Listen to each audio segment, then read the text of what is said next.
അപ്പോൾ രാവിലെ ടെൻറ്റ് തുറക്കാൻ പോവാണ്. ടെൻറ്റ് തുറക്കുമ്പോഴത്തെ സീൻ എന്ന് പറഞ്ഞു കഴിഞ്ഞാൽ ഈ സീനാണ്. കണ്ടല്ലോ, നല്ല അടിപൊളി സീൻ. നേരം വെളുത്ത് വരുന്നേ ഉള്ളൂ, പക്ഷേ താമസിച്ചു പോയി എഴുന്നേറ്റത്. ഇതാണ് സീൻ. നിറച്ച് കിളികളൊക്കെ ഉണ്ട്. അപ്പം കിളികളൊക്കെ ആയിട്ട് നിറയെ കിളികളായിരുന്നു. ഒച്ച കേട്ടാ ടെൻറ്റ് തുറന്നത്, പക്ഷേ എല്ലാം കൂടി മരത്തലോട്ട് പോയി. കൊക്കും കാക്കയും ഒക്കെ ഉണ്ട്. അവരൊക്കെ രാവിലെ മീൻ പിടിക്കാനൊക്കെ ഇറങ്ങിയതാണ്. അത് നല്ല കാറ്റാണ്. തൊണ്ട ഇച്ചിരി കുഴപ്പത്തിലാണ്. അപ്പോൾ രാവിലെ ഈ കാഴ്ചയൊക്കെ കണ്ടിങ്ങനെ ഇരിക്കുക. ഇന്ന് വെയിലായിട്ട് ടെൻറ്റ് മുടക്കാം, കാരണം മഞ്ഞ് വെള്ളമാണ് മൊത്തം.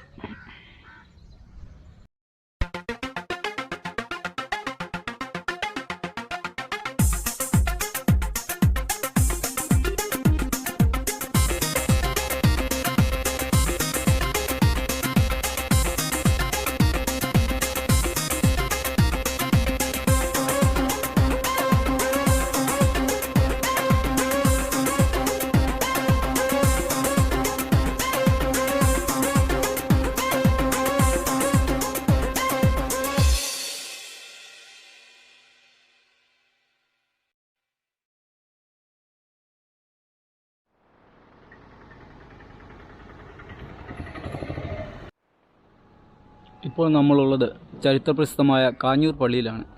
എറണാകുളം ജില്ലയുടെ കിഴക്കൻ മേഖലയിലാണ് കാഞ്ഞൂർ പള്ളി സ്ഥിതി ചെയ്യുന്നത്. അപ്പോൾ നമ്മൾ രാവിലെ ആലുവ ഭാഗത്തു നിന്ന് ഇറങ്ങിയതാണ്. അപ്പോൾ അവിടെ നിന്നും കാഞ്ഞൂർ പള്ളിയിലേക്കാണ് ഇന്ന് രാവിലെ തന്നെ നമ്മൾ പുറപ്പെട്ടത്. പള്ളിയിൽ പെരുന്നാളിനോടനുബന്ധിച്ചുള്ള അലങ്കാരങ്ങളാണ്. നമ്മളെവിടെ ചെന്നാലും പെരുന്നാളാണ്, ഏത് പള്ളിയിൽ ചെന്നാലും പെരുന്നാൾ തന്നെയാണ്. അപ്പോൾ പ്രസിദ്ധമായ ആ 3 മണികൾ, 4 മണികൾ നമുക്ക് കാണാൻ പറ്റും. മണിമാളികയുടെ മുകളിലെ തട്ടിൽ നിന്നും പ്രധാന മണി ഏറ്റവും മുകളിലും, മറ്റ് 2 മണികൾ അതിന് താഴെ, പിന്നെ മറ്റൊരു മണി, അത് എല്ലാ ദിവസവും ഉപയോഗിക്കുന്ന മണിയാണെന്ന് തോന്നുന്നു, അത് താഴത്തെ ഇതിലുമാണ്. ആദ്യമായിട്ടാണ് 4 മണികൾ ഒരു പള്ളിയിൽ ഞാൻ കാണുന്നത്. സാധാരണ 3 മണികളാണ് കാണാറുള്ളത്. അപ്പോൾ ആദ്യമായിട്ടാണ് 4 മണികൾ കാണുന്നത്. അത് ഇരുമ്പിൽ തീർത്ത ഒരു മണിമാളികയിലാണത് സ്ഥിതി ചെയ്യുന്നത്. അപ്പോൾ ഇതാണ് പള്ളിയുടെ സൈഡിൽ നിന്നുള്ളൊരു കാഴ്ച.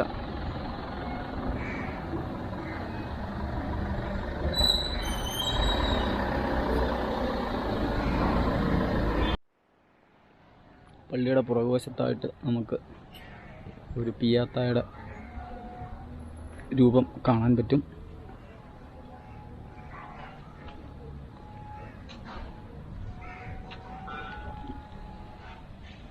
ഇവിടെ നിന്നുള്ള മണിമാളികയുടെ ഒരു ദൃശ്യം ഇങ്ങനെയാണ്. മുകളിൽ 3 മണികൾ, താഴെ 1 മണി.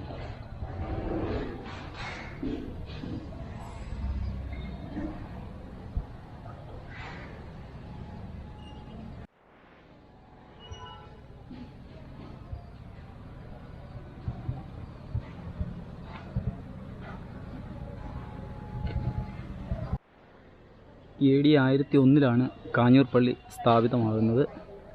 പരിശുദ്ധ ദേവമാതാവിൻ്റെ നാമധേയത്തിലുള്ള ഒരു പള്ളിയാണ് കാഞ്ഞൂർ സെൻറ്റ് മേരീസ് ചർച്ച്.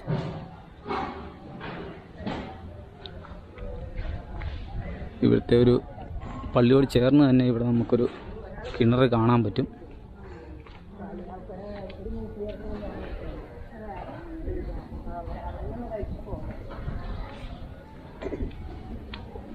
പഴയ മരക്കപ്പിയാണ് ഈ കിണറ്റിൽ ഇപ്പോഴും ഉപയോഗിക്കുന്നത്.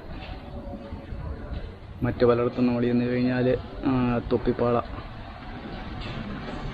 കവുങ്ങിൻ്റെ പാള വെച്ചിട്ട് വെള്ളം കോരുന്നതാണ് കണ്ടിരിക്കുന്നത്. ഇവിടെ മരക്കപ്പിയിട്ട് പഴയ രീതിയിൽ തന്നെ വെള്ളം കോരുന്ന ഒരു കിണറാണിത്.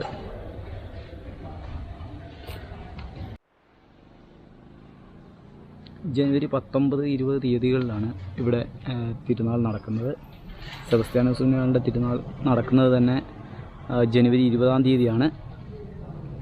അർത്തുങ്കൽ, അതിരമ്പുഴ, കാഞ്ഞൂർ പള്ളികളിലാണ് സെബസ്ത്യാനോസ് പുണ്യാളൻ്റെ പ്രധാന തിരുനാളുകൾ നടക്കുന്ന 3 പള്ളികൾ കേരളത്തിലെ. അതിൽ അതിരമ്പുഴപ്പള്ളിയുടെ രൂപത്തിന് അമ്പുകൾ തറയ്ക്കാത്ത രൂപം അഥവാ ചമ്മട്ടിയടിയേറ്റ രൂപം എന്നാണ് അറിയപ്പെടുന്നത്. അമ്പ് തറയ്ക്കാത്ത രൂപമുള്ളത് അതിരമ്പുഴപ്പള്ളിയിലാണ്. കാഞ്ഞൂർ പള്ളിയിലെയും ഒരു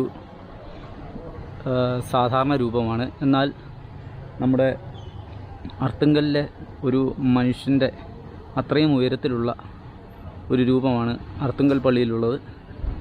അങ്ങനെ 3 രൂപങ്ങൾക്കും 3 പ്രത്യേകതയുമായിട്ടാണ് വിദേശത്ത് നിന്ന് ഈ രൂപങ്ങൾ നമ്മുടെ കേരളത്തിലേക്ക് എത്തിയത്. നമ്മുടെ ചാനലിലൂടെ മുൻപ് അതിരമ്പുഴപ്പള്ളിയുടെ തിരുനാളും അർത്തുങ്കൽ പള്ളിയുടെ കാഴ്ചകളും കാണിച്ചിട്ടുണ്ടെങ്കിലും ആദ്യമായിട്ടാണ് കാഞ്ഞൂർ പള്ളിയിലെ ദൃശ്യങ്ങൾ ആദ്യമായിട്ടാണ് നമ്മുടെ ചാനലിൽ കാണിക്കുന്നത്. നമ്മൾ അത് ഇങ്ങനെ കേരളം മുതൽ കാശ്മീർ വരെയുള്ള യാത്രയിലാണ് ഈ അവസരം നമുക്ക് കിട്ടിയത്. അപ്പോൾ ഇവിടെ വന്ന് വികാരി അച്ഛനോട് ചോദിച്ചപ്പോൾ ഞാൻ ആദ്യം പോയി അവിടെ ഓഫീസിലാണ് ചോദിച്ചത്. ഓഫീസിൽ ചോദിച്ചപ്പോൾ പറഞ്ഞു വികാരി അച്ഛനോട് ചോദിച്ചോളൂ, അനുവാദം എടുത്തോളൂ എന്ന് പറഞ്ഞു. അപ്പോൾ അങ്ങനെയാണ് നമ്മൾ വികാരി അച്ഛനോട് പോയി ചോദിച്ചു. വികാരി അച്ഛൻ പറഞ്ഞു കുഴപ്പമില്ല, വീഡിയോ എടുത്തോളാൻ പറഞ്ഞു. ഞാൻ പറഞ്ഞു പുറത്ത് മാത്രമേ ഞാൻ വീഡിയോ എടുക്കുന്നുള്ളൂ എന്ന് പറഞ്ഞപ്പോൾ അച്ഛൻ പറഞ്ഞു കുഴപ്പമില്ല, എടുത്തോളൂ. പിന്നെ നമ്മൾ യാത്ര ചെയ്യുന്നതിൻ്റെ കാര്യങ്ങളൊക്കെ അച്ഛനോട് പറഞ്ഞ് മനസ്സിലാക്കി കൊടുത്തു. അങ്ങനെ നമ്മൾ കാഞ്ഞൂർ പള്ളിയിൽ ഒരുപാട് കാലങ്ങൾ ആഗ്രഹിച്ചിരുന്ന ഒരു കാര്യം ഇന്ന് സഫലമായിരിക്കുകയാണ്. പക്ഷേ നമുക്ക് നേരെ തിരിച്ചുള്ള ഒരു അനുഭവമായിരുന്നു നമ്മുടെ പ്രശസ്തമായ എടപ്പള്ളി പള്ളിയിൽ നിന്നുണ്ടായത്. അവിടെ ചെന്നപ്പോഴേ സെക്യൂരിറ്റി നമ്മളെ ഒഴിവാക്കുക എന്നുള്ള ഒരു രീതിയിലായിരുന്നു. അച്ഛന്മാരെ കാണുന്നോ, ചില പള്ളികളിൽ അങ്ങനെയാണ്, കുറച്ച് സെക്യൂരിറ്റീനെ നിർത്തിയിട്ടുണ്ടാവും. അവർ കമ്മിറ്റിക്കാരോട് സംസാരിക്കാനോ അച്ഛനോട് സംസാരിക്കാനോ വരുന്ന ആൾക്കാരെ അനുവദിക്കാറില്ല. എന്നതാ വാവിൻ്റെ സമയത്ത് ഞാഞ്ഞൂലും പാമ്പാവും എന്ന് പറയുകയല്ലേ, അതാണ് ചില പള്ളികളിലെ സെക്യൂരിറ്റികളുടെ. പക്ഷേ ഈ പള്ളിയിൽ അങ്ങനെയല്ല. അപ്പോൾ രാവിലെ ടെൻറ്റ് തുറക്കാൻ പോവാണ്. ടെൻറ്റ് തുറക്കുമ്പോഴത്തെ സീൻ എന്ന് പറഞ്ഞു കഴിഞ്ഞാൽ ഈ സീനാണ് കണ്ടല്ലോ, നല്ല അടിപൊളി സീൻ. നേരം വെളുത്ത് വരുന്നേ ഉള്ളൂ, താമസിച്ചു എഴുന്നേറ്റത്. ഇതാണ് സീൻ. നിറച്ച് കിളികളൊക്കെ ഉണ്ട്. അപ്പം കിളികളൊക്കെ ആയിട്ട് നിറയെ കിളികളായിരുന്നു. ഒച്ച കേട്ടാ ടെൻറ്റ് തുറന്നത്, പക്ഷേ എല്ലാം കൂടി മരത്തലോട്ട് പോയി. കൊക്കും കാക്കയും ഒക്കെ ഉണ്ട്. അവരൊക്കെ രാവിലെ മീൻ പിടിക്കാനൊക്കെ ഇറങ്ങിയതാണ്. അത് നല്ല കാറ്റാണ്,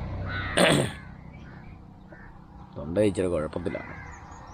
അപ്പോൾ രാവിലെ ഈ കാഴ്ചയൊക്കെ കണ്ടിങ്ങനെ ഇരിക്കാം.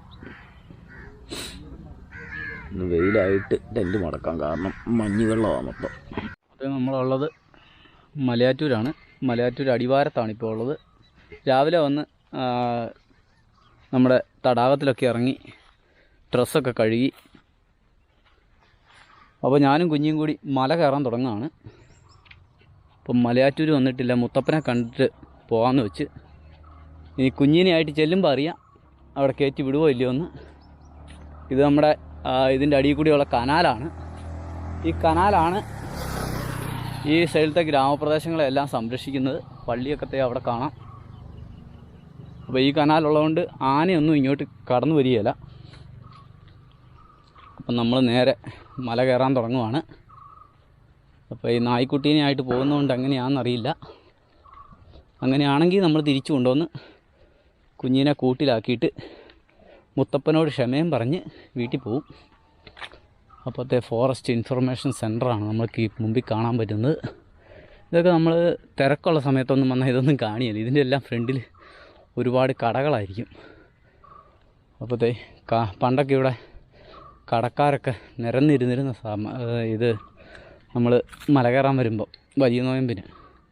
അപ്പോൾ അതൊന്നുമില്ല, മൊത്തം മറച്ച് കെട്ടിയിട്ടുണ്ട്. ഇനി അങ്ങോട്ട് ചെല്ലുമ്പോൾ എങ്ങനെയാണെന്നറിയില്ല. ഫോറസ്റ്റ് ഓഫീസേഴ്സ് പത്തനംതിട്ടയിലും കൊല്ലത്തുമൊക്കെ നമുക്ക് ഓക്കെ ആയിരുന്നു. ഇവിടുത്തെ ആൾക്കാരെങ്ങനെയാണെന്നറിയില്ല.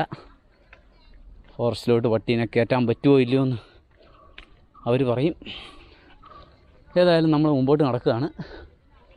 കുരിശുമല കയറാമെന്ന് ഓർത്ത് പോവുകയാണ്.